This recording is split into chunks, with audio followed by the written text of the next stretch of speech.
করতে পারে, যেটা অনেক হার্ড হবে। আমার একটা পোস্টের কথা বলেন তো আপনি, যে কি পোস্ট করছে বিলাস, আজকে কি করছে? কিন্তু আজকে কি করেছি সেটা দেখিনি, আজকে তো আমি এখানে আসার জন্য অনেক এক্সাইটেড ছিলাম।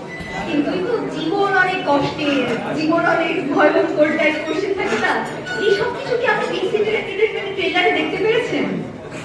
আপনি কিছুই জানেন না, আমরা যে একটা বলি করার চেষ্টা করছি না, লাগে না, এটার জন্য অনেক সময় লাগবে, আর একটু সময় দেন তারপরে বুঝবেন। যাই হোক, থ্যাংক ইউ সো মাচ আমাকে আমার মতো একজন নগণ্য সাধারণ মানুষকে এখানে আমন্ত্রণ করার জন্য। আমি খুব খুশি। সামনে অনেক ক্যামেরা দেখতে পাচ্ছি, সবাই ছবি তুলতেছে, এবং আমার মনে হয় কালকে আমি মোটামুটি ভাইরাল হয়ে যাব। ইরফান সাজ্জাদের মতো সুন্দর একটা ছেলে আছে, অনেক মেয়েরা জিজ্ঞেস করে ইরফান সাজ্জাদের সাথে আপনি ফুটবল খেলেন? আমি বলছি হ্যাঁ।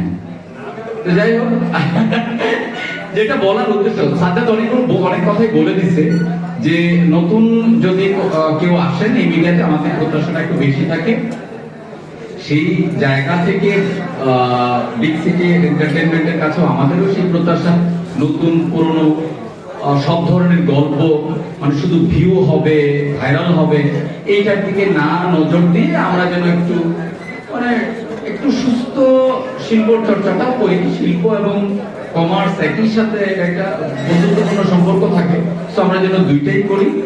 এবং যেটা হয় আর কি, যে দিন শেষে একটু ভালো কাজের দিকে যাতে আমাদের নজরটা থাকে।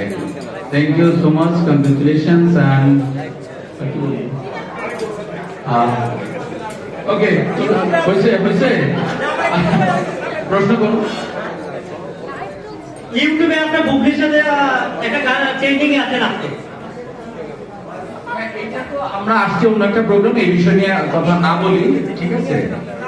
না না, এটা ট্রেন্ডিং এ ছিল, এক নম্বরে ছিল, সেটা আমার কোনো ক্রেডিট নেই। এটা বুবলি সুন্দর দেখতে, উনি নাচতে পারে ভালো, কুনাল ভালো গান গাইছে, অংশটা ভালো বানাইছে, তো এখানে আমার কোনো ক্রেডিট নেই। আমরা বরং এখানে যে আমি ট্রেলার গুলো দেখতে পারি না, সো এটা মনে হয় যে আমরা ট্রেলার গুলো দেখতে পারবো। তো আমরা কথা না বাড়িয়ে যাদের সাথে আরো কথা বলার আছে আমরা সেই কথা বলে আমরা বরং খাওয়া দাওয়ায় চলে যাই। Thank you, thank you, thank you. হ্যাঁ, আমি নাচতে পারি ভালো, এবং নাচাতেও পারি, নাচতে এবং নাচাতে দুইটাই পারি। ভাইয়া নাচবে, আমরা গাইবো। সো আমাদের একটা মিউজিক হবে, আর ভাইয়া এখানে